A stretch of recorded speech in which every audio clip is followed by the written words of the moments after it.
Reese, how much does time attack matters in these testing situation? And what are your thoughts on all you guys on Baja coming in with KTM? Is it certain brands you start to put stickers on their car because you don't like them anymore for next year? Should Suzuki be doing more for the motorcycle culture? What would you be doing right now for your off-season prep for next season? Talk about some of the prep stuff that you guys do. What are your thoughts when you hear people say, it's too expensive to go to track, that's why I don't go?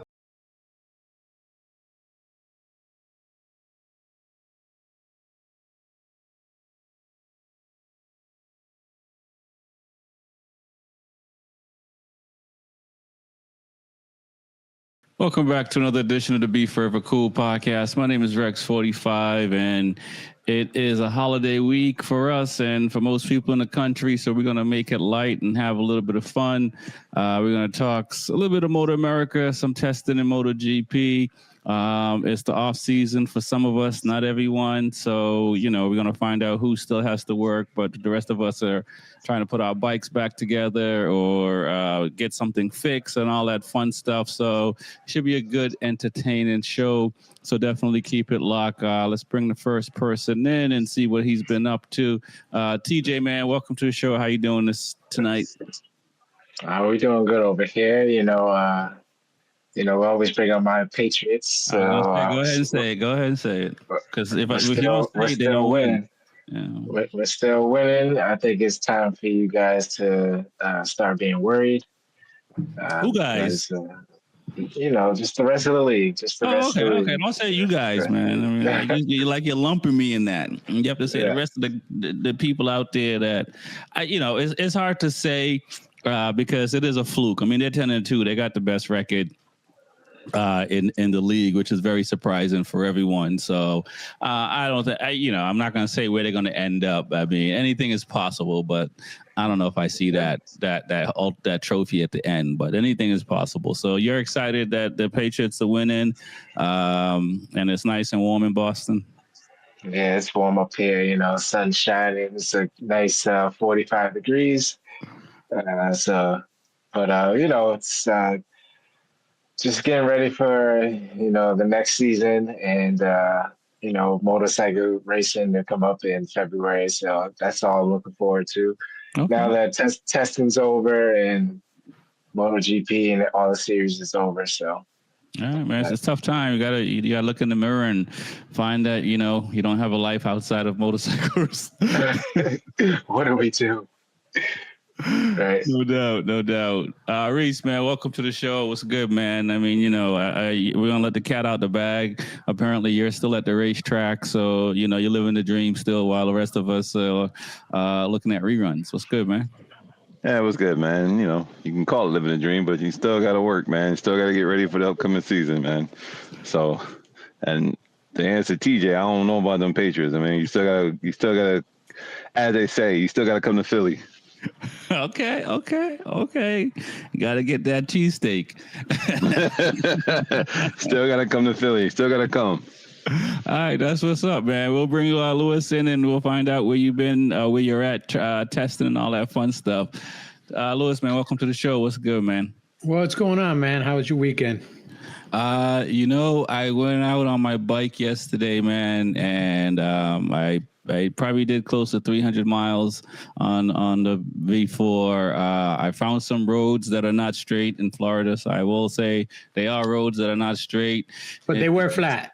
No, there was a little bit of elevation, but there was just a lot of farmland. Okay.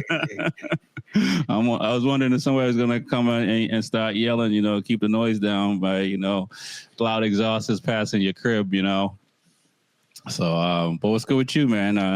I got out on the lawnmower. I was doing at least 7 miles an hour. It was riveting, super exciting. Got you. I don't know how much lawn you have, but occasionally, I'm like, I could probably cut like Mojello in my yard, cutting the grass. I don't know if I have enough time and patience to do it, but it crossed my mind to make a little grass racetrack. I have enough lawn where the first time I went to mow this lawn, I rented a push mower And about an hour into push mowing, I went and took that mower back and bought a riding mower because I still had 80% of the grass left to cut, even with the push mower. Listen, man, I give people credit that go out there and cut and use those push modes because you need something that's rideable for sure. But let's talk about racing and motorcycling and all the fun stuff. We do like single cylinder engines as well as those inlines and all that fun stuff, guys. I don't even know where to start, but let's start. Testing happened over after the last round. Toprak was able to come out and ride that V4. Bulaga was out there. How much of testing? How much does it dictate what happens through the season? Is it more just kind of a shakedown, more for us, the fans? Reese, you can attest more than the rest of us because you're going through testing right now. Is it something that you're sitting here saying, man, I could have stayed home and take a nap, but are you locked in 100%? What are your thoughts, TJ, on testing over in Europe, MotoGP? I mean, the fact that they just came off of a GP race and testing at the same track, I don't know how much data they can actually get out of what they were performing, all season. So I think it's more of like a shakedown just to see what the new bike can bring you. And, every rider has a different goal at this point. Let's first say like Diego Moreira is his first time on a GP bike. So his take on it is just to get the feeling right, get used to everything and see how the controls work. So that time is precious for him. And, like for Fabio, like he's trying to figure this V4 out and he's probably the best example to make this bike go the fastest. So he's probably trying his hardest to figure the bike out and, get a fast time. So I think it's just a shakedown, just to feel things out and, before the actual, the real test comes in right before the season. Right. Reese, how much does time attack matters in these testing situation? And in a case like Yamaha, as far as the V4, I know you guys are not testing a brand new engine, but I'm sure you guys are trying something new. How much is the first testing session? How much does that matter for you guys? And what are your thoughts on GP with what they're doing, what they did over there for testing and stuff like that? Yamaha, but you can talk about all the other brands except for Ducati. I mean, this test, it's pretty much this the winter test. It's pretty much like a shakedown test. This is trying some new things, see what new things is going to work, so we can work on over the winter, while we have plenty of time.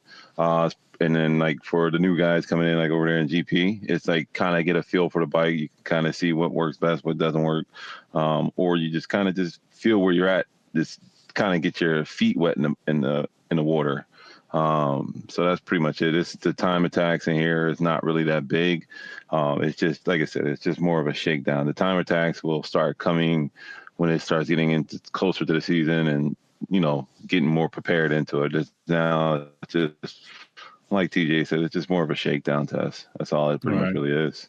Now, what are your thoughts? Do you think that, testing, that like the first test should happen a little bit later rather than the day after or a couple of days after? You got the award ceremony and then the day after. It's really like some of these guys may still be kind of hungover showing up. It could be, but no, I think it's kind of good. I think it's kind of good that it is a day afterwards, after the awards. Because you got first of all, you're renting the facility out. God knows how much the facility costs to rent and the EMTs, everything else.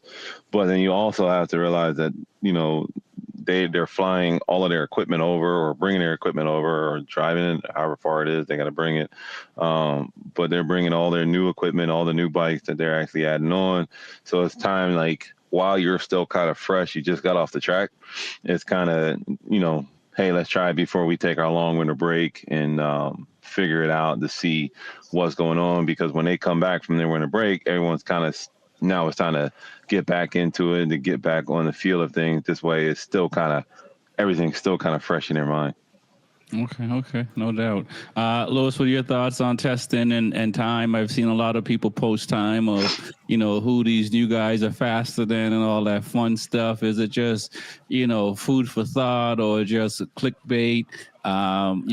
Is it where, your brand and other brands are trying to work out deals and stuff in the background? What are your thoughts, man? I mean, there's a lot of things that happen during testing, especially this particular test, the test right after the last event of the year.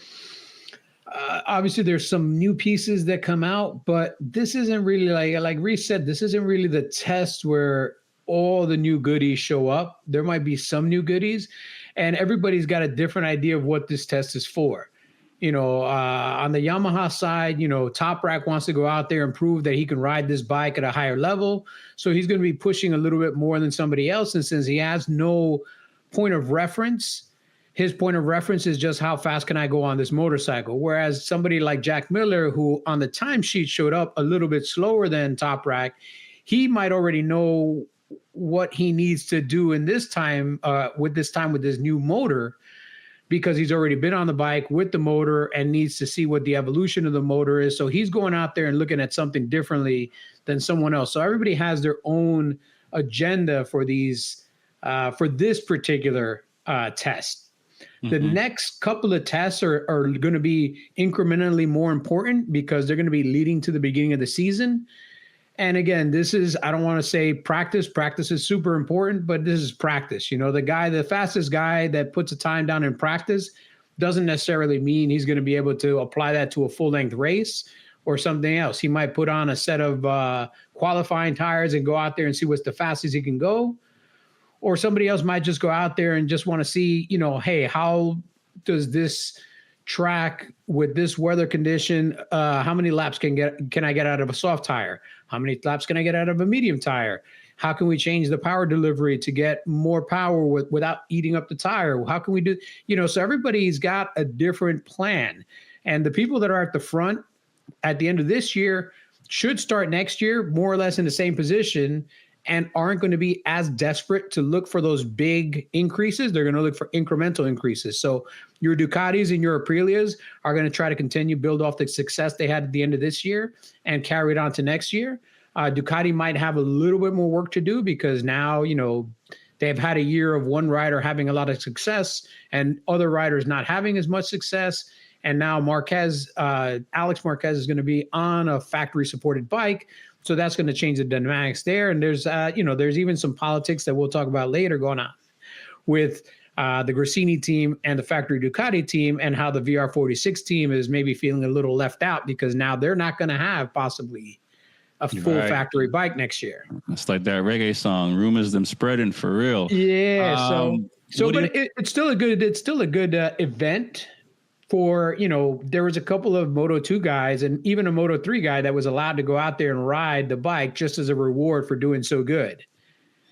And for those guys that get that opportunity to go out there, one, they get to see this is possibly in my future. This is what I have to look forward to. And maybe it also is an idea for the factory teams or other teams to see, hey, let's see how this 17-year-old or 18-year-old reacts in this situation. And is this someone we think maybe in the future we want to see here? It's a lot of things going on. You think Rossi was like, Viete, go out there and get the bike because Morbidelli doesn't want this.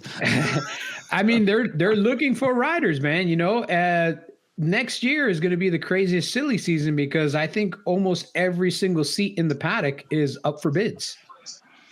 Yeah, exactly. I think everyone is up next year. There's no one that has an extension beyond next year. But maybe Bender, because he signed that ridiculous deal way back when, that 6-year deal or whatever. I think that was a win for Bender, not KTM. Well, it might be a win for Bender, but now with KTM finally being completely under this new Baja management group. Yeah. That contract is as good as toilet paper. Yeah, let's talk about that, and we'll talk about the rumors before we move into MotoAmerica and what's happening there and all that fun stuff. But what are your thoughts on all you guys on? I mean, I think you Reese and TJ know about Baja coming in with KTM, right? Yeah, I heard about it. Yeah. All right. Let's talk about it. Yeah.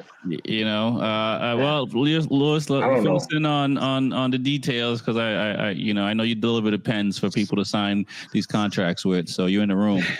A lot of big numbers here, man. A lot of big numbers. So Baja has officially taken control of KTM as an entity. They've changed the name of the company or that managing company to a different name. So even though the brand is still going to be KTM, it's now owned and managed under a different brand equity name. So it's not KTM Motors. It's something completely different.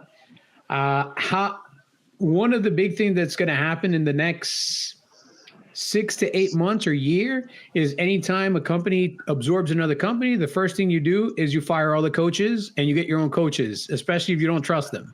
Right. And if a lot of these coaches, so a lot of these CEOs, CMOs, COOs led this company into this bad of financial ruin, you ain't going to keep them.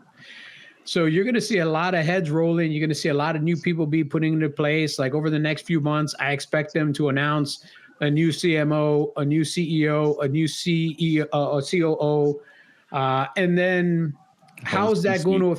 How's that? Yeah, the entire C-suite is getting cleaned out. New rugs coming in. But how's that going to affect every tier? One of the things that we're already hearing is that some of the manufacturing is going to be moving to India and other places where Baja already makes their cars, to try to reduce the costs and so forth and so on, make it a little bit easier for them. Obviously, this is an Austrian company. A lot of people that have bought KTMs over the year bought it because it was built in Europe or a European brand. How is that going to impact quality? How's this going to impact supply chain? How are parts going to become available? These are all questions that, unfortunately, it's going to take time to answer these. Right. The realm we're interested in is racing. What's going to happen to their team? And right now, the rumors are that they might actually sell the licenses to 2 of the seats. So instead of having 4 KTMs out there might only be 2 KTMs out there in the next year to 2 years, or they might be completely getting out of MotoGP unless they can find some really deep pockets that want to fund the program and keep it up and running. Because Baja, if you look at all the big manufacturers that deal in volume, they're not in MotoGP. There's no, Kimco or Kimco in MotoGP. CF Moto is trying to get there. They're trying to. CF Moto they're in Moto 2 and Moto 3. Is a Chinese company that has a lot of Chinese backing, and they have very big plans for that company. Of all the Chinese brands right now, CF Moto is considered their Honda.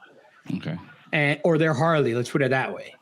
And even though, if you look at their bikes, it looks like they stole a little bit from a Ducati and a little bit from a Honda and a little bit from an MV Agusta, they're still building really good bikes. And the quality is definitely good from what I hear from other parts of the world where they sell in huge volume. Right. And now they're trying to penetrate the bigger markets, which is Europe and the U.S. Right. So do you think Baja may kind of see what CF Moto is doing, or you just think they're going to kind of just, look at their bottom line? And because, when most times when companies are bought and as publicized as KTM has been, it usually doesn't turn around until the company's all sold again, right? That the first buyers don't usually fix the problem. No.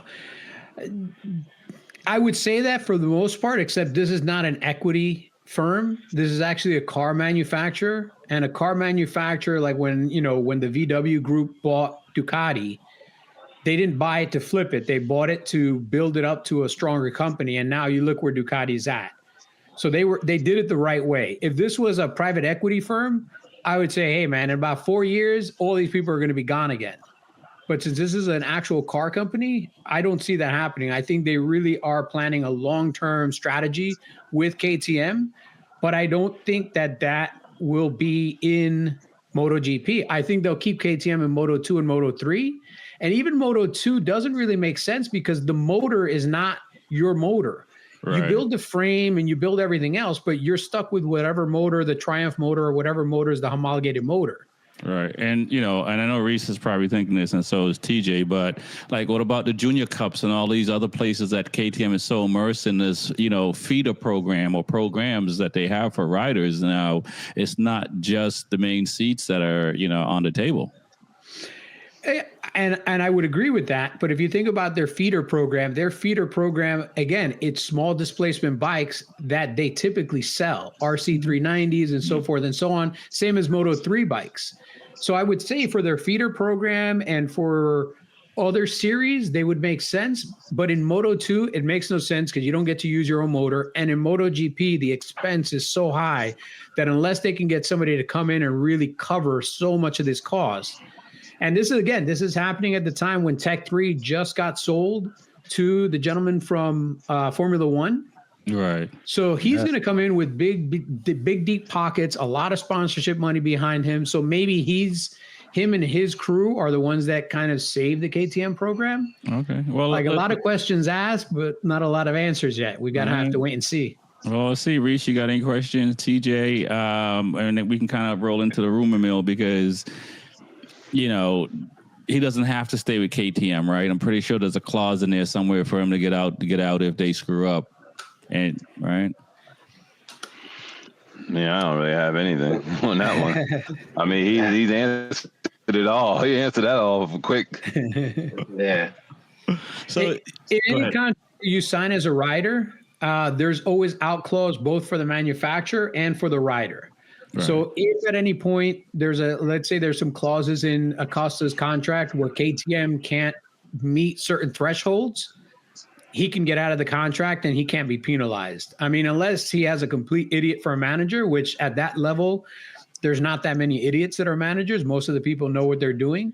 They'll have an out clause. So unless he can clearly show that KTM is not meeting the requirements of the contract, he'll be stuck in that contract. But if he can prove that they're not meeting certain thresholds, he could possibly get out of that contract. And either way, like next year is kind of his last year with them, and he's going to be looking for a new ride, and it's going to be another factory. And you know, it's not just the riders, it's not just the new owner of Tech 3. What about Red Bull? Red Bull is like Monster, which is like a lot of companies. I don't know. They just print money in the back room because they sell a product for $3 that cost them 18 cents to make. So their profit to cost margin is through the roof. That's why they advertise and they're in everything, because they are a promotional company that sells a drink that makes them a ton of money. They did get a little bit lucky buying that Formula One team too. Yeah. For the price they got it at. But I don't think that they'll outright buy a team because they still need to rely on a manufacturer to deliver bikes. You know, when they buy a Formula One team, they can go to Ferrari or they can go to McLaren or these companies and they can get the products they need, and then they can build a team around these products. But in MotoGP, you're kind of stuck to the 4 or 5 manufacturers that are in GP. Right. Well, you know, Honda might be looking for a new big sponsor besides Castro Oil. Well, Honda's got Repsol coming back next year. Okay. Breaking news! They thought alike. I got a question about the KTM aspect. So, like, you mentioned, like, they probably will just hypothetically withdraw from MotoGP or at least take away 2 bikes.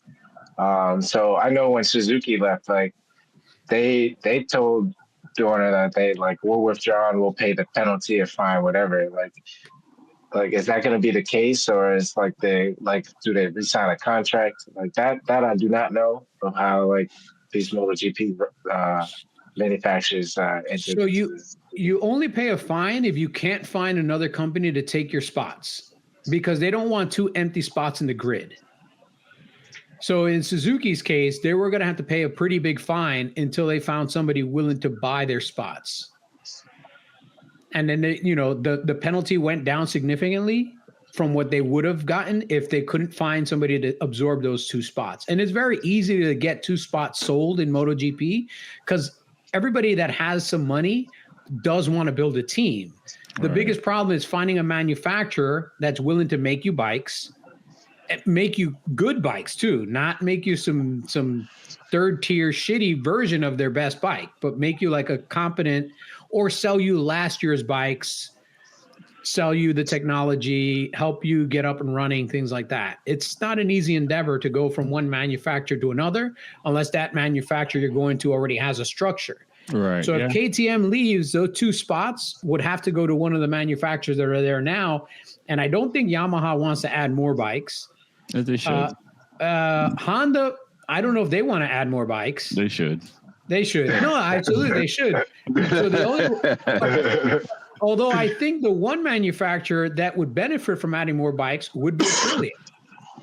If Aprilia went from 4 bikes to 6 bikes, I think that would now put them on par one with Ducati, because now they also have 6 bikes going against 6 bikes. Between those 2 companies, they take up almost 50% of the grid.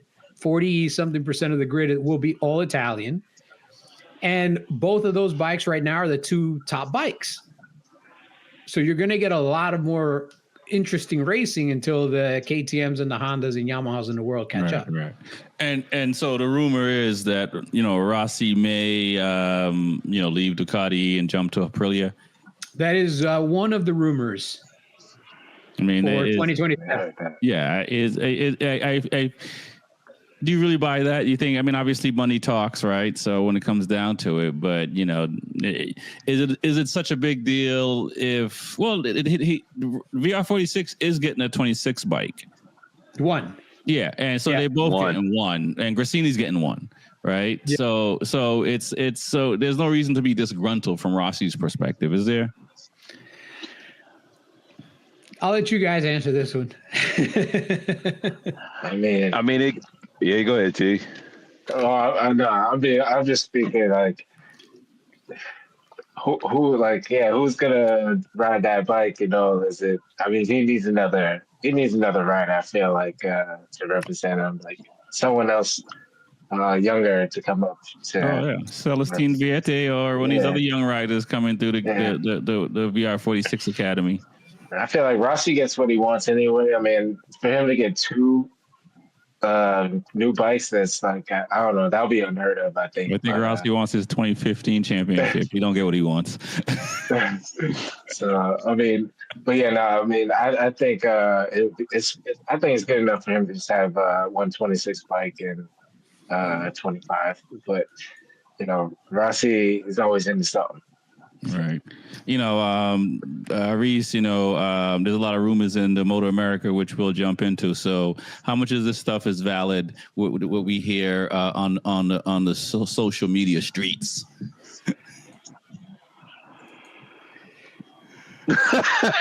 You see the mouth is shut. I mean, some you can believe, some you can't believe. We'll say that. But sometimes the riders will just slip out and say some stuff, and you be like, shut up and just wait till it's on paper, but it normally comes from somewhere in that rider. Gotcha.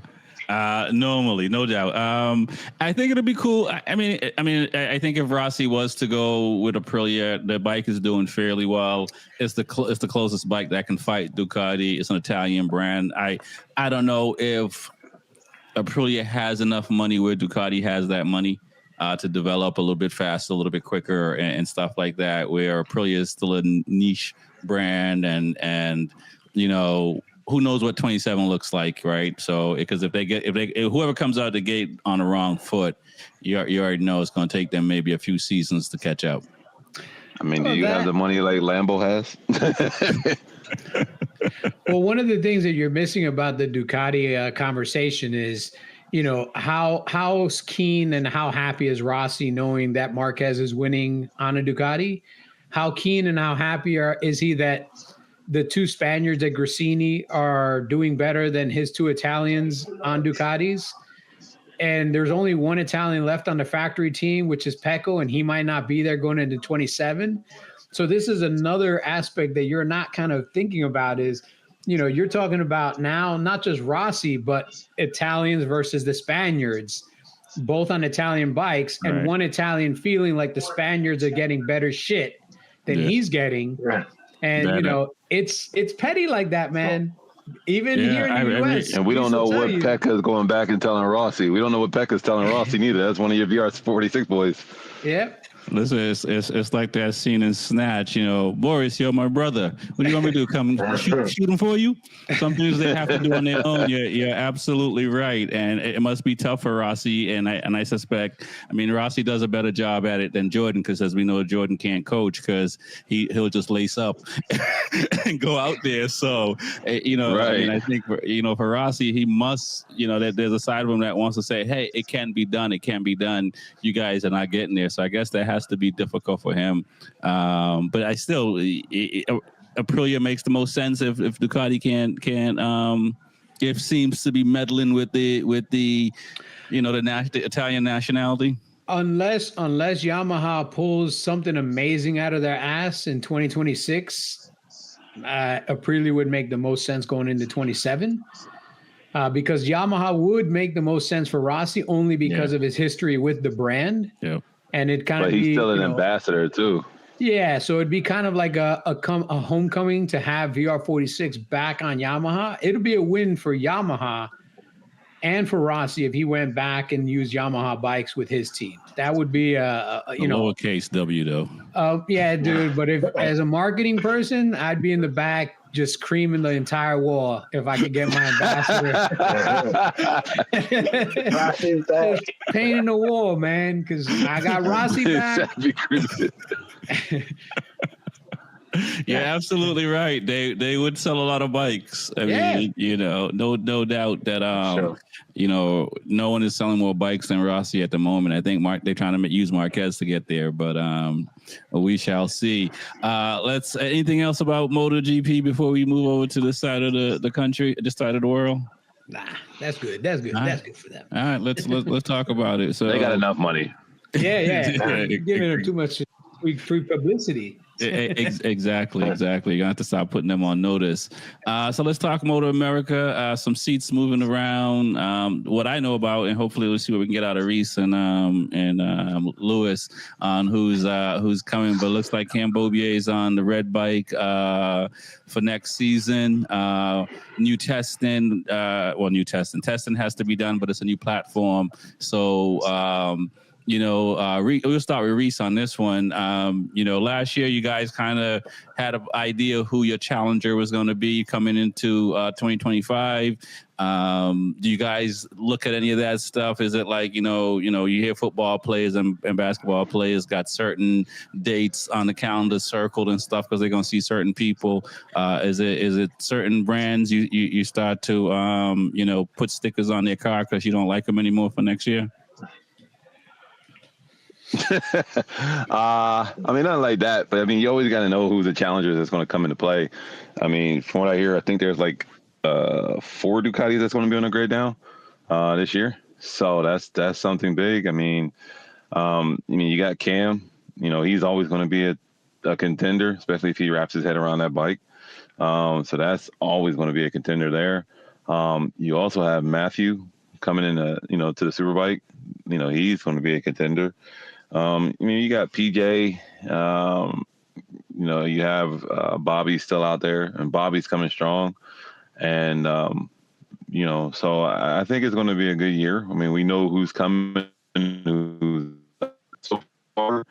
You still got the BMWs with Sean Dillon Kelly.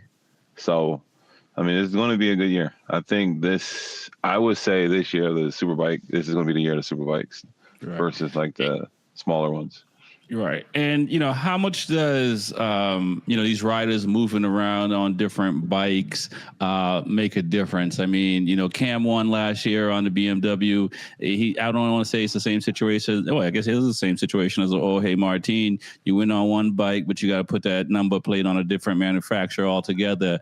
There's still a learning curve. So how much do you guys pay attention to that part of it? Like, okay, they're on a different bike, so they got to play catch up. Where Bobby's been on the same bike now for a little bit, as far as being on a Yamaha, obviously he's just 1 year on the factory. I mean, we pay attention to it a little bit, but we're trying to pay attention to our own thing, and get ourselves situated. I mean, that's where it's at. And me personally, coming from the athletic background and the competition that I am, like, I'm very competitive. I've always said, that my beliefs is that Bobby's going to be the most dangerous one out there on the track. He's going to be the most dangerous one. He was there to taste almost a champagne, but didn't taste it. And he's going to be the most hungriest one. You know, Cam's still going to be hungry. He's on a new bike to prove himself. You got the new guys that want to prove themselves, but still got that, as you want to call it, the learning curve. But, you know, Bobby's on a bike that he knows. He's been on the bike. He knows what, the pressure's not on him. And if you read the article that he did put out, he did say there was some pressure on him.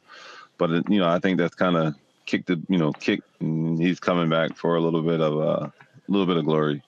Oh. But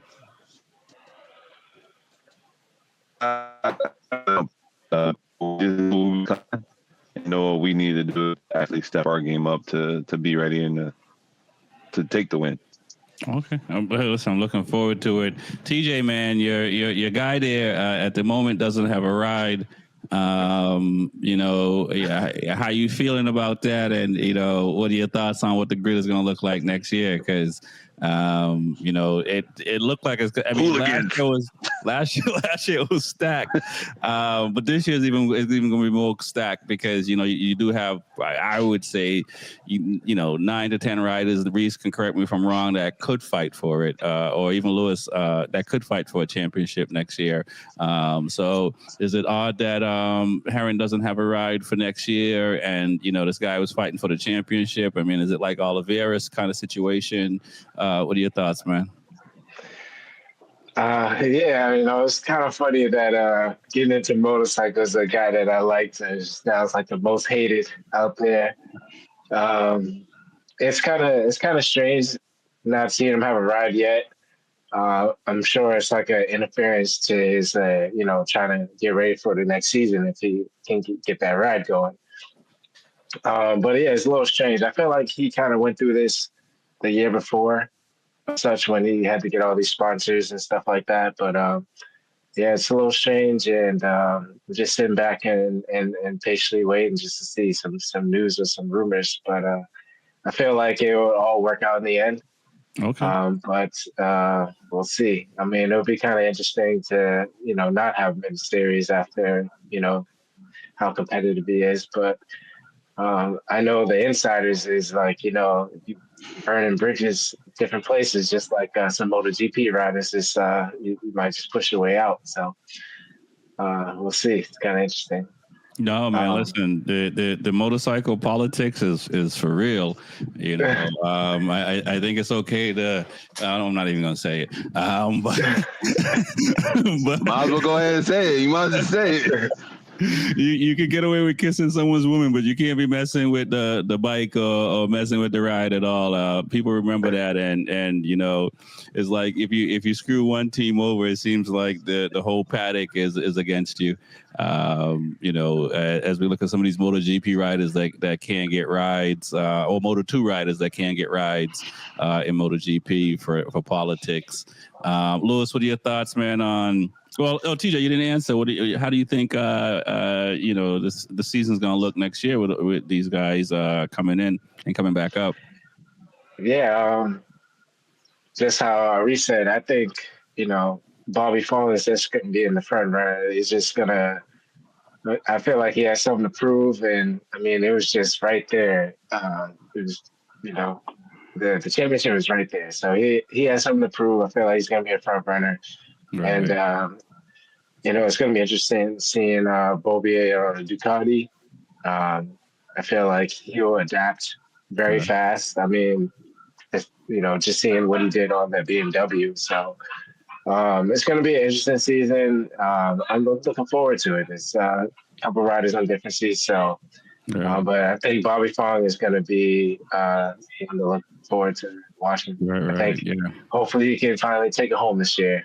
No doubt. Bobby Fong is Kobe Bryant in a 2008 season. So 2009. He had the fro. He had the fro.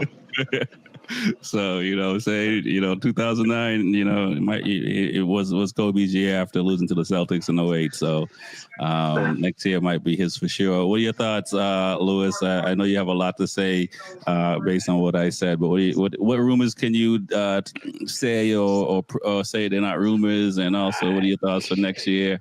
Can't say Don't give me anything, that. man. Can't say anything, man. I can say that for Superbike, it's going to be an interesting year because, like Reese said, there's a lot of talent in Superbike and there's a lot of talent on good bikes. I think if you go through the paddock and you ask anybody in the paddock who's the odds-on favorite every single year, it's always going to be Cam Beaubier. He's always going to be at the top of the pile, no matter what he's riding, whether it's a BMW, a Suzuki, a Yamaha, a Ducati. He's always going to be that guy that everybody looks at as like the benchmark for the best racer out there. But then after him, I mean, you've got a lot of guys that are hungry. Bobby's obviously hungry. He learned a lot from last season. He showed that he has the pace to race at almost every circuit and be competitive. Whoever his teammate is going to be is at least going to be on a competent bike. And if he's a halfway decent rider, he'll be in the top 10. After that, you got Schultz, and this is a guy that has already been on a Yamaha R1, and he's going back to a Yamaha R1 after his exile to Supersport. And so he's going to come back with a giant chip on his shoulder and something to prove. And if everybody knows anything about him, the dude races super hard. Some people would say it's on a borderline of dirty, but is there really anything dirty about, taking a spot from somebody? Right. If you could fit a credit card, you could fit a bike. Yeah. I need a court typist to read back the transcript. I mean, you throw dirt smooth, Lewis. You're real smooth baby. with it. Slide it. I slide it it's sprinkled baby. right in there, but like cinnamon, just a little bit, not too much. Too much. You can make butter on the bread taste real good with a little bit of cinnamon. And then you got the Honda guys. Honda is going to have a full Superbike team. You got the Orange Cat guys are going to have a full Superbike team. The BMW factory team. I mean, there's a lot of really, really good stuff. I mean, I hate to see Stock 1000 going away, but at the same time, I kind of like to see Stock 1000 going away because it felt like a poor man's Superbike. And the Superbike grid, on some races was looking really anemic this past year. Yeah. So let's combine these. Let's figure out a way to give the Stock 1000 bikes a little bit of concessions to make them a little more competitive against the Superbikes, but keep the cost down for them. And let's see what the show looks like this year. My biggest thing is I don't want to see the same three dudes every single weekend racing for the top 3 spots. Right. Come on, man. That's fun. Sean Dillon Kelly, though, I got to say he's probably the next closest guy to Bobby, wouldn't you think? Because coming back from MotoGP, Paddock, and Moto2, he's not necessarily had the best luck coming back in the MotoAmerica. He has to be brewing too, right? No, I think he's one of those top talents that we have in MotoAmerica this year. Unfortunately, this past year he was on Suzuki, and we just know that Suzuki is just not as competitive as we would like it to be as Suzuki fans. The rest, I don't know who else is a Suzuki fan here. I think it's just me and TJ. That's it. That's 50%. Hey, 50% of the viewing audience wants Suzuki to do better. That's a big number. I'm a fan of Suzuki as well. I've always wanted one. I just haven't had the luck to be able to get the title in my hand. Something always go awry. He just wanted to be part of the Squid Game. That's the Squid Rider. I hear they're good for beginners. That's all. They're great. Yeah, the SV650 is the best clapped out piece of shit you can put on a track. Yeah, right. Sure is. But if Suzuki could kind of get their stuff together, I mean, we've got Ducati that's competitive, we got Yamaha that's competitive, we got BMW out there that's competitive. We can get Honda. Looks like it's going to be more competitive this year. I mean, we've got a great mix of manufacturers. Suzuki needs to, make that next step that hopefully they make in the next 18 months. But as far as riders, all the riders on all the teams are strong, and Cameron Beaubier, and then right behind him would be like on par would be Bobby, Sean Dillon, and Matthew. Right. Okay. And then below that would be your PJs and I don't know who else is down there. Gillum, only because like the Honda might not be that great. Your JDs, and then from there kind of trickles down. But the top guy is Cam Beaubier, and then after that is going to be your Bobby, your Sean, and your Schultz. Okay. Hey, you didn't say Heron. I mean, I know you got a ride. Well, he's right, man.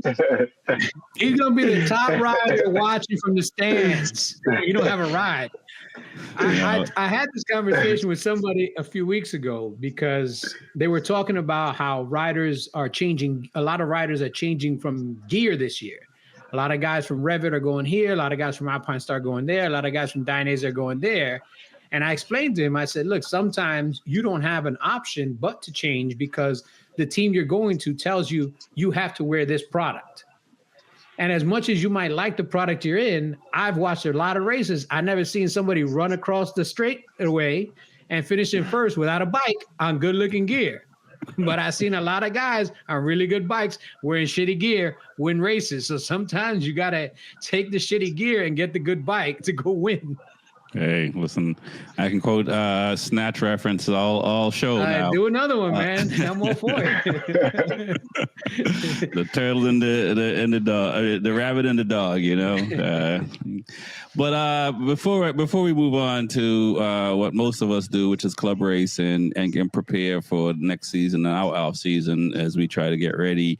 We talked about Suzuki, just joking a little bit. But like, how come Suzuki hasn't figured out that even if, you heard Reese talk about, squid riders and stuff like that, people still buy Suzukis. Why wouldn't Suzuki invest in the culture a little bit? Because I think if they did, a lot more Suzukis would more than what's on the streets already would be on the street. What are your thoughts? We'll start with TJ. Should Suzuki be doing more for the motorcycle culture, where we see Yamaha, even Honda, Ducati, even BMW doing these things? Suzuki slowly is doing little things. A lot of people wanted to change up the engine and stuff like that. They're doing that for the new 2026. I think they want to change the whole bike up, man. Come on. Yeah, I know. But, they're one of the only ones that has the 600, 750, and 1000. A lot of bikes can't have all three. Suzuki got all, those three CCs. So, they come out with the naked versions to kind of compete where, they got the GSX 7 or 6, and then the GS 750, 10, the 750, and then the 1000, and then now they have the GSX 8. So it's not what people really want. It's just affordable, and I think it's a great bike, very comfortable and easy to learn on. Like I said, so a lot of people want to get the higher brands, the higher class like Ducati. Which requires a lot more attention, but I feel like Suzuki definitely needs to step it up. But I feel like they've been doing okay. I just hate how when the new year comes out, it's kind of like the same look. As far as like the engine and stuff like that, I'm talking not just like the graphics, but just certain things like the dash, if you want to give me the same graphics, give me a little different setup on the dash, or like different mirrors or something. It doesn't have to be like a total flip. Nah, we're gonna give you all bold new graphics and bold new paint job. That's exactly what we're gonna give you. There you go, baby. What are your thoughts, Reese? Should they be doing more? On one hand, their 10-year-old bikes still, are close to okay, 10-year-old. I want to say like 20-year-old, like a 20-year-old bike. God damn, bike is still running with a 2025 newer version. So on one hand, they're saying we still fast, but what are your thoughts? Should they be in the culture a little bit more than they're doing? Yeah, you still fast to go in the shop because it still breaks down fast, or fast to be stolen on the street. That's true. That's okay. You can steal another one. There's so many out there. Exactly. It's like bike trading. For real. Someone steal your jigsaw, just go steal another jigsaw. He'll steal one. That's it. There's plenty of them out there. There's plenty left. Plenty. But I mean, I think they got to do something. I mean, a lot of guys don't even know. It's like ever since like Cowie and Suzuki like split, because Cowie was helping them out and sharing parts and doing certain things way back when. But as soon as it seemed like Suzuki just lost their way. They just can't figure it out and can't get back into anything. They just disappeared off the face of the earth. And it's kind of just sad, but yeah, it's sad. So let's look at the numbers. All right. Suzuki has been able to increase their revenue year over year since 2002. They're selling more bikes, but they're not selling the bikes that you and I see. They're selling the bikes that are needed in the emerging markets like Latin America and India. So profitability wise, in 2024, they had a significant increase in their overall net profitability because they're selling so many bikes targeted to emerging markets like India, Latin America, South America, and even Africa. Now, we look at it and it's like, well, what about us? What about us? We don't buy that many sport bikes anyway. Come on, Lewis. We don't. If you look at the overall amount of sport bikes in the U.S., the U.S. is a big market in dollars because we buy in high dollar items, but we don't buy in volume. But you know, if you look at Suzuki among younger people or all age people, everybody talks about Suzuki. Yes. I mean, it is like, you know, talking about Timberland shoes, right? Because it's plague. Let's say it's literally like that young person. Let's say you're getting into motorcycling today and you go into Want Ads or you go on Facebook Marketplace looking for a used bike. You're going to scroll through 1,500 Suzukis within like 20 miles of you that are all for sale. So this is why it's in the culture, because there's so many bikes. I mean, remember from 2000 to 2010, Suzuki sold something like 27 million motorcycles. Oh, wow. And, you know, this was their heyday of selling mainly in the U.S. The U.S. was selling, you know, tons of Suzukis. And to this day, those bikes are out there. They might be leaking oil all over the place, but they're still out there. And people are still buying them and trading them. And they're great bikes for, again, a beginner rider, somebody new. They're analog in a digital age. They do need to catch up. And I think it's something that every couple of years, the rumor starts going around, Suzuki's going to do something. Suzuki's going to do something. But what they did is they kind of said, look, we're a smaller manufacturer. We're not a Honda. We don't have the outlets to make cars. You know, you don't see Suzuki cars being sold in the U.S. anymore because they're not that big a company. Samurai. Samurai, baby. That was the 90s go-to. The Samurai. You know, he probably still has one in his garage. I do. I seen one recently, and I'm like, I don't even know how that's like the GSXR of Jeeps. It just won't die. It's still out here. I haven't seen a Suzuki car forever. Ooh. Oh, they're out there. You just not looking. They're out there. I see them. I'm gonna see one tomorrow. Watch. As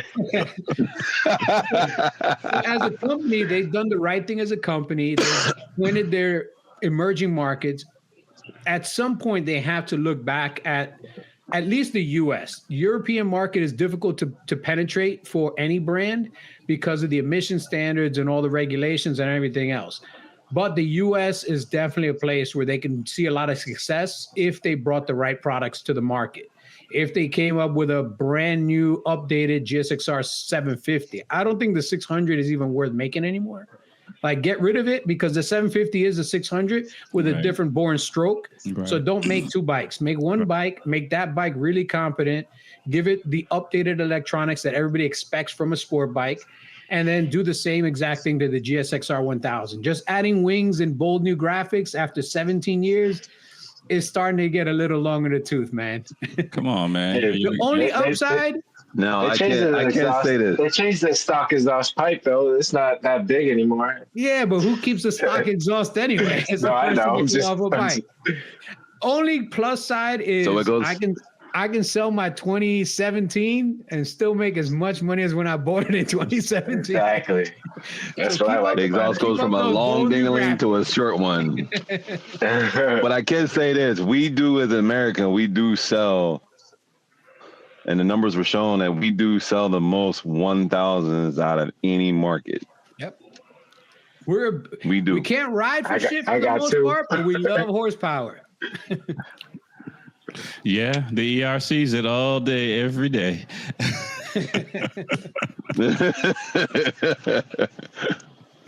So we can say that we. go ahead. Yep. No, you're good. Okay, yeah, we do love the horsepower bikes. I was talking to one of the guys I met at a ride up yesterday and meet up yesterday, and he was telling me about some young kid who bought a 636, and he was telling the kid, like, chill out, just take it easy, slow. The kid's like, no, I want to go fast, and blah blah blah. And he's like, the next day the kid sends him a photo of his bike, and he crashed the bike within 24 hours, that kind of thing. So there are young people who definitely want to go fast and don't have and think they have the skill set, but don't have the skill set to manage, a middleweight bike, much less 1000cc bike. So, I mean, the thing, it was two things. Was that on a recall? That he crashed? Did he crash because of recall out there? No, not because of the recall. Because Cowie got it. Well, Cowie does have a big recall on there, 636. Do not ride. Got you, huh? They just got another one. They got a second recall. Yeah, it's a do not ride on there. No. Yeah, it says do not ride. Wow. So I had one guy blow a rod right through his motor. Yeah, there's a second one. Yeah, man. two recalls on ZX6 right now. The first one was on all of them, right? All of the new 25 models. Mhm. I thought. Yeah, that's not good for Kawasaki. No. I mean, Aprilia had that a few years ago with their R660 and stuff like that with their engines, and they replaced a lot of engines. So I mean, I don't know if Aprilia may have a little bit more money than Kawi to maybe go through and deal with all that, but they survived. The R660 survived. It's not that; it's they have less sales, so they only got to fix like 8 bikes. I know the guys at Aprilia, so I can bust their balls. All right. That's what's up. So let's talk about off-season shenanigans or things that we like to do in the off-season. Reese doesn't have an off-season, but if you are a track rider, Reese, club rider, a racer, what would you be doing right now for your off-season prep for next season? I know it's not going to be buying a Suzuki. Nah, because they might blow up or leak oil. But no, I'll probably be out trying to train and trying to just get my body right, get in shape, and do a lot of track day riding, try to hit the south and where it's warm and then go ride. That's probably about it. At the Jennings, at least it's warm there. So really no time off. You just going to the track because why take time off? If I want to win, I want to be better than the next guy. That's it. I want to be better than him. While I'm sleeping, somebody's out there practicing. All right. What are your thoughts, TJ, on what Reese is saying? We're gonna put Reese on the spot a little bit, and Lewis, because I mean, you gotta service suspension. I mean, you could probably do it all, Reese. So you can probably get your bike prepped in a weekend. There are a lot of people waiting to get their bike in to see somebody. What are your thoughts, TJ, on off-season prep, and what are you doing to get ready for next season? You coming down this way to go to Jennings? I'm thinking about it. I like, warm places, but I like where Reese's head is at, but we got different jobs, and he does that for, gets real contingency and all that good stuff. So he can, really focus. But no, that mentality is if you do something you love, you definitely got to go hard, and you can't just do it when the action is. You got to put the work in the off season. So this is the perfect time to get everything together. For me, starting in 2020, now I know like you got to start now because time passes so fast, and once it's really time to get the bike going, like you'll be scrambling around. So it's good to get everything in order that you typically use, and all the parts that you need to get ordered them now. Get the oil changes and all the flushes done now. So when you can after the new year, just get ready to get smooth sailing. But definitely getting in shape and all that good stuff. So. Right. I mean, see, like Reese doesn't have to go get snow removal jobs like us, TJ, to be able to pay off this previous season we just completed. He's all right in that situation. The rest of us is shit. I wish 6 weeks and then I can get tires. Exactly. I gotta work. I still gotta work. I gotta pay all bills. I got a wife at home that eats up every bill I can do. I'm like, Jesus Christ. I got that funding I still got to take care of. I'm like, man. That's a capital W right there. Exactly. What are your thoughts, Louis, on prepping in the off season, and are you somewhere in the middle for advice? Because I know you got your Suzuki and you're just looking to sell it, and I don't think you're coming to the track. Although you did say you're gonna bring the R6 down to Homestead in January. Yeah, no, not selling the Suzuki ever, man. That thing is. I'm gonna get a double wide casket and I'll make sure they bury it with me. Well, the first thing you got to do. It don't work now as it is. You got to go out there. You got to find a 0-interest credit card for 18 months so you can take all the credit card bills that you accrued during the racing season and move them over to a 0-interest long-term so you can pay it off and not pay any interest over the 18 months. Clear up your first credit card because now you're going to fill that credit card with all the stuff for this coming season. And this is how you accrue yourself into debt for life as a motorcyclist. That's the first thing you got to do is get your finances right so you can fuck them up, because that's what we're doing. That's what this is all about. How deep in debt can I get in this sport? Yes. Then after that, you got to look at your bike and you got to think about everything on your bike that can go wrong and kill you. And don't be cheap when you're fixing it. Don't buy shit off Temu. Don't buy things on Amazon just because they look cheap, because cheap now means expensive later. Check your chain. One thing that nobody does, which blows my mind, is change your brake fluid out. Brake fluid absorbs moisture. The more moisture it absorbs, the less it works. And over time, you get a lot of brake fade and a lot of brake issues. You should really be changing your brake fluid out like twice a year. I mean, most racers will change the brake fluid out almost every single event, because you don't want it to absorb moisture and cause brake fade or lever feel. So change your brake fluid out if you can. Most people don't know it. Just shocks have oil in them, just like all oil. That shit goes bad. Like there's dudes right now on a 2002 GSXR 1000 stuff, the same oil from 2002 in that front end, and don't understand why that thing is a pogo stick in the front. Yeah. Get your forks He's taken speaking out. from experience, y'all. I'm speaking from, I changed this stuff. I don't wait until my fork oil looks like Mazzola. That's the same consistency as Crisco. Like I change it when I need to change it with the right weight and make sure it's done correctly and put it back together. So take your forks out, take it to a good shop that can change the oil for you. You don't have to take the whole bike. If you got the ability, do it yourself. Take the rear shock out. Have the oil change in the rear shock. Some of the shocks have oil and they have gas cartridges. Get those serviced. These are little things that nobody ever does. And I'm telling you, it will change the ride of your bike. It'll make it feel better. Check your sprockets. If you don't see pointy teeth, change your sprocket. When that shit gets round, that's not a good thing. And when you change your sprocket, change your chain. Get a good quality chain. Get something with like an X-ring, a seal, so you don't have to spray it as much or you don't have to maintain it as much. All these little things. Check the bearings. If you got the ability, take off the front end of your bike, grease your head tube bearings.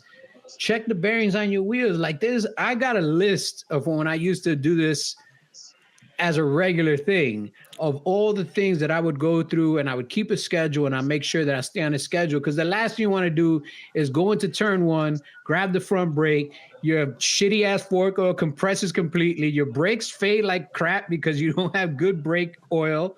And then you're going into turn one at 180 miles an hour thinking about, man, if I just spent $30 on oil, I wouldn't be about to hit this goddamn air fence. I gotta say, Lewis, man, is pretty in depth. But first premise, I'm not gonna have half the things that you just said. Find a good shot. Let's go back to brakes. Brakes. The liquid in your brake. If you look at that clear plastic thing and it's black, that shit is wrong. Yeah. Brake fluid doesn't come in black. That's oil. So, Louis, you will not be teaching first rider classes. Everybody be like, no, this is too difficult for me. I quit. I'm gonna go back to try my. Listen, when he tried to teach Nesba and we was all in there, everybody was looking at him with the crooked eye, like, what the fuck are you talking about? What do you mean I hit the brake while I'm turning? That makes no sense. I got a trail brake? What's trail brake? No, forget it. Visual things. Look at the little plastic container on your handlebar that's connected to your brake. If it's black, take that to a shop and get that shit changed. Yeah, no, I agree with you on everything you just said and you guys just said. But I think, the biggest thing for new riders is education, because you don't there's so much that you don't know that you should be doing. You don't know that you should be changing oils and anything, much like the oil in the engine, which should be obvious, but some people don't even do that. So it is really, again, the credit card parts and stuff like that. Yeah, definitely racing is expensive. So whatever you got to do to get prepared financially for the next season is important. But education is the biggest thing. If you're I can wrench and I do wrench, but I don't know what I'm doing, and I hate to do something and jack it up. I tell people don't be scared of working on your bike within your comfort zone. If there's something you're not comfortable working on, don't work on it, because again, a motorcycle, you only got two wheels, you got limited amount of parts that keep you up and keep you safe. If you don't feel comfortable doing something, don't do it. Take it to a shop, pay the money to get it done right. If you're someone that's even slightly mechanically inclined and you feel comfortable in trying something, try it. And the best case scenario is you got a great resource that we didn't have back then. Back then, it was all bro science. Nah, man, this is how you do it. And then you do it that way, you find out that's not the way you're supposed to do it. Everybody was doing it wrong. But now we've got YouTube. You can go on YouTube and they will teach you how to do almost every single thing. If you go in there and, hey, how do I bleed the front brake master on my bike? Somebody will have a really detailed YouTube and a high quality, well-made, produced YouTube video on how to change the brake fluid on your master cylinder, how to bleed it, how to make sure that you don't spill any of that brake fluid on your precious paint, because brake fluid is like acid. It'll eat right through that shit. So, how to do these things, how to change your front wheel. Don't start with your back wheel, because there's a lot of moving parts back there. Start with your front wheel. Get comfortable on how to take your front wheel off. Right. And understand how the bearings and the spacers work and things like that. And they'll have one for your specific bike. I got a 1991 CBR 600 F3 front wheel change. YouTube, 18 videos will show up. Yeah. You mentioned spacers and bearings. I've ridden on a track with no spacers in my KTM because I didn't know it was missing. And, I'm like, that must have made a real interesting sound. Just you hit the brake and you'll see your front wheel move from left to right. I'm like, that doesn't look normal. I'll be honest with you. I was in the pit at Daytona during the Daytona, I think it was 2 years ago. And they had the wheels set up on a wheel tree, and they had the spacers already on the wheel tree. They grabbed the wheel off, they put it on this rider's bike, and they were like, oh, that was a super fast. And they turned back at the wheel tree, and there's a spacer on the wheel tree. Oh. And this dude went and did 3 laps with no spacer. When he came in, that wheel was fucked up.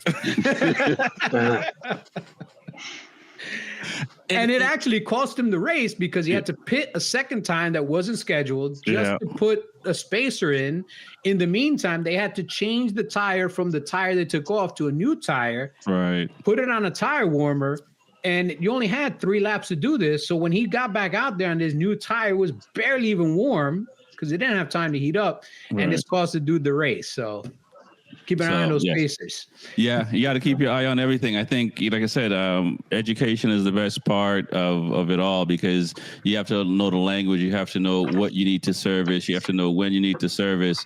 We've always mentioned, reading the real rule books of different race clubs and stuff like that. So what races you can get your bike in. What are the rules as far as specs. What can you put on a bike? Because some places you can't change your master cylinder. That's a bullshit ass. That's because they don't want Suzuki's racing there.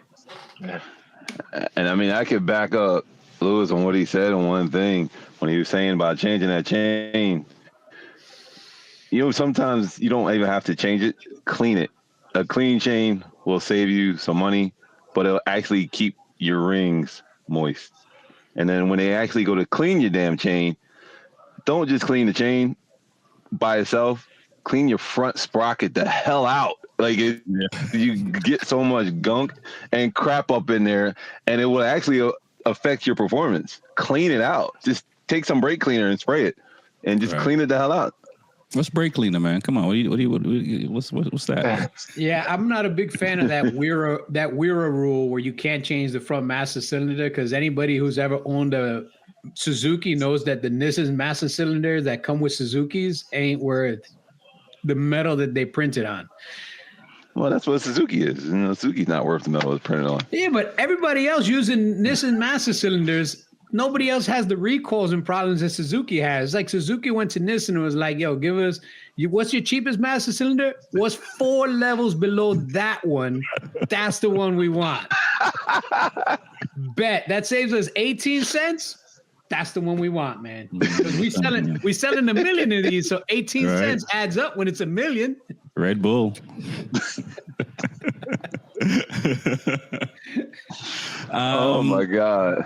Okay, so we got education, we got working out, we got servicing bikes, we got getting the finances in order, trailer prep, right? If you how you gonna get your bike to and from the racetrack. If you're in Europe, you can just ride your bike and go do your track day and ride back. I don't know where you put your seat. I don't know where you put your water, your food, and all this other stuff that you need at the racetrack. But I guess it rains all the time over in England, so you just gotta hold your head up.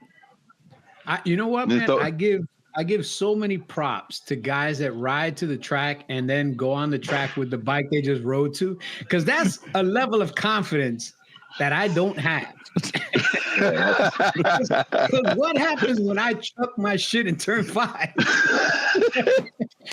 Do I call Uber XL and be like, yo, just make sure you got a Uber Suburban, I got a box. It's a lot of energy too. You can give the guys down racing. I don't want to ride. Lewis, I can just see you can give the guys your home address on the crash truck when they say, where should you drop it off? Just leave it in that corner and just say that's stolen. I don't know what happened to my bike. Forget about it. I'm done. Yeah, I think if you're close to the track, I think it's practical. But again, you're absolutely right. If you chuck it down the road, granted, if you get anything happen at the track, you still have to get back from the track. So there's regardless of transport, whether it's a car or a bike.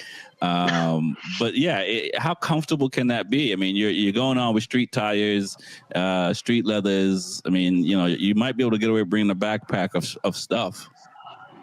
Yeah, that's a guy in like the beginner group or something like that. It's not somebody that is going to have like a more serious track day or is really going to try to push their skill level and try to learn something unique. It's somebody that just wants to go out and ride, not worry about cars, not worry about traffic lights. Right. Do half a session, 3 laps per session kind of thing.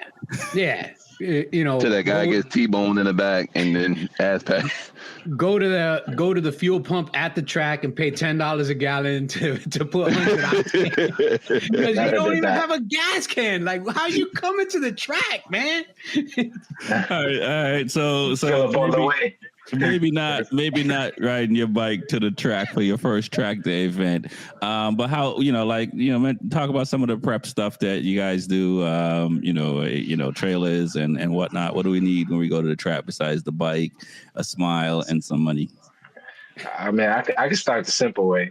So me, I don't have an enclosed trailer. So when I first got into it, I really needed to find a way instead of just loading on the back of my pickup truck. Like, how the hell am I going to get this bike to the track? So I ended up investing in an open trailer, 5x8, nice small one, put some pressurized wood on it, all the bolts, did all that stuff, and 2 wheel chocks, and eventually tried to change it to some pit bulls, but just throw them on there and comfortably strap them down. And that's pretty much how I can get there. And it makes it so much easier now that I don't even typically need any help, where I can just roll them up by myself and just strap it and go. Before on the pickup truck, you always got to ask that helping hand or try to think you can manage it, try to be boss and hope you don't drop your bike. But you know how many times I almost dropped my race bikes trying to load in the back of a pickup when I first started pushing bikes around? Yeah, man. So that gets old really quickly. I just didn't want to embarrass myself. I'm like, you got to save this. You got to pick this bike up. I don't know how you're going to get it back up now, but you got to get it up. Yeah. And it don't even matter. Like, you show up to the racetrack and everyone got their RVs and campers and showing up all different ways, but just got to get there, So, I got the open trailer, still works. When it rains, the bikes might get wet, but hey, still can get there and bring all your tools where you can clean it up, gas cans and all, where you can refuel, all that good stuff. So. Right.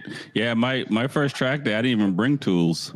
It's just like, I guess I need a toolbox. I don't think nobody's first track day did that.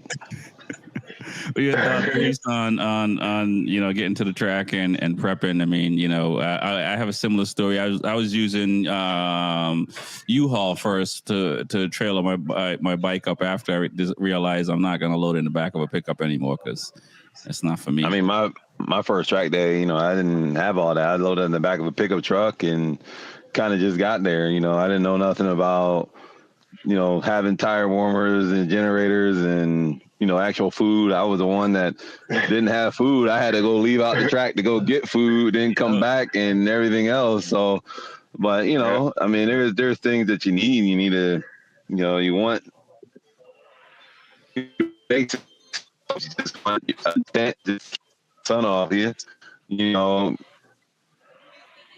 we're losing you a little bit. The gas can. I said, at least have a rear stand, a gas can, a tent over your head, and a chair to sit in because your ass is going to be tired. You're going to be tired after a couple of laps. A lot of people don't understand, like, it's tiring keeping your eyes open and focused that long. It's a wear and tear, but, just your basic stuff. Your basic stuff will get you a long way, more than what you need. And bring some food and some water. I will say that's the biggest thing. Yeah, and the bike. Not knowing how tired I was going to be. I didn't realize how tired I was going to be. It's like, you're nodding off at like 7:45, so it's just like, it really does take a lot out of you, especially if you haven't been to a track and know that you have to work out. Not like you're training for a marathon, but at least a half marathon to get through a weekend and still walk upright when you're done. What do you want to add to that, Lewis? Getting to the track and being prepared and all that fun stuff. Same thing again. I mean, it's depends on the person and where they're at in the track curve. If they're just starting, look at a very simple solution. The good thing is with most track organizations, when you sign up for them, they usually have forums. You can go on the forums. You can ask people there. Sometimes you can even find somebody that's going there that can bring the bike with you. You can go the simple route and just rent a trailer from U-Haul if you have a way to tow it. If you don't have a way to tow it, you can always rent a pickup truck and get some ramps at a Harbor Freight. It's not going to put you back a lot of money. Use that to get on and off. Like, keep it simple. Don't overexpend initially. When I first started going to the track, everybody had open landscaping trailers. If you showed up with an enclosed trailer, like, yo, you was a bowler, you got an enclosed trailer. Everybody else's bike is wet and full of shit that we caught along the way, but damn, yours is dry. Like, now you got people showing up in, $500,000 mobile homes that are pulling, full mobile, toy haulers. It's like, damn, Yeah. So just, stay in your budget. Don't go too crazy initially. Even with your gear, you can go on a lot of these forums. You can buy a suit used for like $500-$600. Don't go buy a brand new top of the line suit day one, because again, you have to see if this is something you're going to enjoy. If it's something you're going to enjoy, then you have to, again, look at your own personal finances, see what you can do, see what you can afford, make sure that it's within your budget. Because if you blow your budget too fast, then it's going to discourage you from being in the sport, because you're going to be like, oh, look how much money I spent. Like, it's got to be incremental. You can't just dump it all at once. Yeah. And then, again, as you grow within the track mindset and the track lifestyle, then you'll see that you'll start to evolve. Well, you know what? I want a better trailer. I'm going to get an enclosed trailer. Oh, well, now that I have an enclosed trailer, maybe I want a toy hauler, because I want to bring my family with me. I want a place to stay, or maybe I want this. And as you grow, then your needs will change along the way. Like right now, I'm going to do a project where I just bought a trailer today. It's a blank canvas. I haven't had my own trailer in years, so I'm going to start from scratch again and kind of do everything that I know I kind of need. So I'm going to have some outlets put in it. I'm going to have a offshore connection. So if I go to a track, I can plug into the circuit at the track and power the outlets inside my trailer, power a fan, power this, power that, coat the floor, because most trailers come with unfinished floors. So you have to coat them, because your bike leaks gas or you leak oil, you can damage the floor, and you don't want to damage the floor. So these are all things that I'm going to do because I've gone through the process. I know what I need. But again, as you grow in the sport, slowly, incrementally grow what you want to do. And you'll see, as you go to the track, you'll see people with trailers, and you'll peek inside their trailer and see their setup. You'll see their pit bull restraints. And you'll be like, oh, what are those? Oh, well, this is a way to hold your bike without blowing out your forks, because you over torque the front end with straps. And you'll be like, oh, that's why my fork's always leaking. Yeah, because that ratchet is not to keep ratcheting it until you hear the pop of your seals. It's just to hold it in place. Yeah, absolutely right there. I mean, stay in your budget for sure, and build up as you get into the sports more. Before we get out of here, one last thing I got just a thoughts on. I went to a meetup, like I mentioned yesterday, and we were talking, and the guys were talking, so I kind of always go fall back and just, I'm not quick to run my mouth sort of thing. And I heard one of the guys was talking about, I don't go to track days because it's just too much money. It's like $1,000 to go. And, it was one of those things like, well, it can be $1,000, but it could also be, $300 or $150. It all depends. So what are your thoughts when you hear people say, it's too expensive to go to track, that's why I don't go? Yeah, I mean, shoot. I mean, it is expensive, but like Lou said, you got to do the increments. So you got to find your ways. Like this is the right time right now. Black Friday, go put your money down on some gloves, a suit where you can get it discounted, and then a couple months from now buy something else. But once you get out there and you have everything, that's when I don't want to say it becomes cheap, because then you can still mess up your bike, but it becomes more sustainable where you can just manage, like, hey, I want to go to a track day. I just pay just the track fees. I don't have to buy a whole suit and gloves and all that because I already have it. What I also want to mention is you got to ask somebody who rides the track and get some help to get there. I know when I first got to the track, Rexy, you sold me your bike. And at that point, I didn't even have a truck.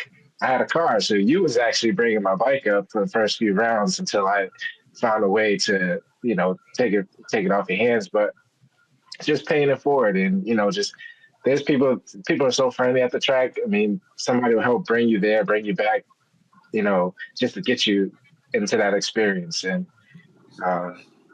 you don't have to throw all your money away just to get to the track. So you can find a way for it not to be expensive for your first couple of times. Right. Reese, anything you want to add to that about, when you hear the some people complain about the cost and so they don't go? I mean, I've heard people, working in a dealership for so many years before, I've heard people complain about the cost, about getting to the track. But a lot of times I've seen those guys as like, I'm saying something to, justify me not going, where some people are actually scared to go to the track.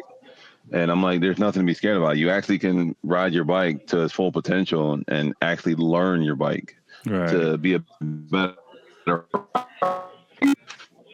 There's way, like TJ said, there's better ways of getting to the track, not blowing all your wad. I mean, there's like you said, the forums. There's people going that will help you get there. You don't have to blow all your money. That you can find track days that are actually not that expensive to be able to get to the track and just go, and have some fun and actually learn the sport and learn how to actually ride and not be a nutball out here in the street and make yourself a lot safer.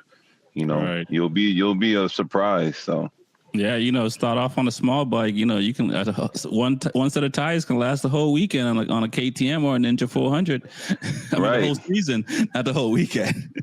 All right, you can actually, and then you can flip those. You can flip the tires. You can always flip them.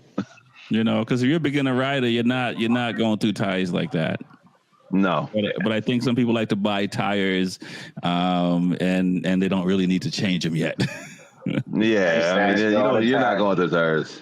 You're not going to the tires like that. Weekend, man. I'm like, word, how many races? 3? He's like, yeah. I'm like, oh. Yeah. Funny story. I used to always ask Rexy, I'm like, man, at this turn 6, I keep slipping. Think I don't have any grip. You look at that, man, you got more life left. Just tell me that every weekend. Man, you still got a couple more races left on those tires. Like, oh man.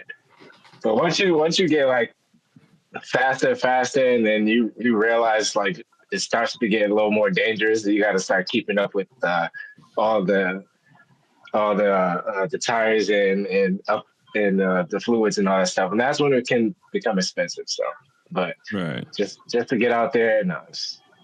And it's good, as I was mentioning to TJ when I said that, it's good to learn how to ride on worn tires. It's good. It's good to learn how to do that, because if you don't know when the tires fall and degrading, then how do you know when to change it? And as a beginner rider, you kind of just have to go. And you're not, again, if you're Meso and these fast guys or whatever the case may be, you already know when you should be changing tires. When you're a beginner, you can't just be changing tires because the person next to you is changing tires and y'all are doing similar times. Yep. Facts. Yep. Yeah, and then for me, the only thing I'll add to that is there's always going to be people that, I don't want to go, it's too expensive. And some people you'll never convince. And other people, it's like Reese said, there's a fear to them of going to the track. Oh, I'm going to crash my bike. I said, look, crashing your bike on the track is like leaving your house and saying, I'm going to crash on the street. Do you ever leave your house and say you're going to crash on the street? No, because you're going to go out and ride. Same thing with going to the track. You go out and ride your ride, and you ride it the way you know how to ride it, and you're actually going to be able to learn a little bit more. Some track organizations even give the first or second session of the day for free to a new rider, just to get you to the track so you can see what it's like. And if you want to stay the rest of the day, you can stay the rest of the day. Like there's plenty of excuses, but none of them are actually really good. Because at the bare minimum, you're going to be a more confident rider, and you're going to have the ability to do so in a safe environment. Whereas if you do go down at the track, there's medical personnel right there. There's people looking out for you. If you crash on the street, I mean, there's a guy that crashed on the tail of the dragon. They found him 3 days later. Oh, dude, I just heard about that. I heard I don't think it's the same story, but some dude crashed somewhere else and they found him like 24 or 27 hours later or whatever. Yeah, they found this guy a couple of days later, disemboweled because a bear ate him, because he died and a bear ate him. So this dude left his house, and I'm sure that wasn't on his list of, I'm worried about crashing. You should be worried about getting hit by a bear, yo. So go to the track, because I've never heard of somebody getting eaten by a bear after they crash at the track. I'm just saying. Yeah. No. Not at all. Well, guys, I think we could probably keep talking about this, but I think we're going to call it here. Next week, we're going to be talking about MotoGP first era in the motorsports, which is 2002, after they left the 500cc. I don't know what MotoGP was called before MotoGP, so I meant to look it up. World Championship. Okay, there you go. Yeah. It was the 500cc Grand Prix or the 500cc World Championship. Or something like that, yeah. So we'll be talking about that. So you're going to be hearing names that you have not heard in a long time or maybe ever. It's going to be very interesting. So definitely stick around for that. I want to thank everyone that's been commenting, liking, subscribing. We appreciate you, because without you guys, we wouldn't be here doing what we're doing. So keep up. We'd be just four random dudes talking to cameras. Yeah, just before random dudes. Actually, it would be just us, like on a WhatsApp chat, doing the same thing but not recording it. Exactly. You know, at least we look sane and senile, or sane and calm. So it's a good thing. So definitely, we're gonna try to do our part. So until next week, my name is Rex45. It's the Be Forever Cool podcast. You have TJ from Two Wheels and Coffee, Reese from Attack Yamaha, the numbers guy, the real Luis Ortega. Until next week, peace. Peace. Peace.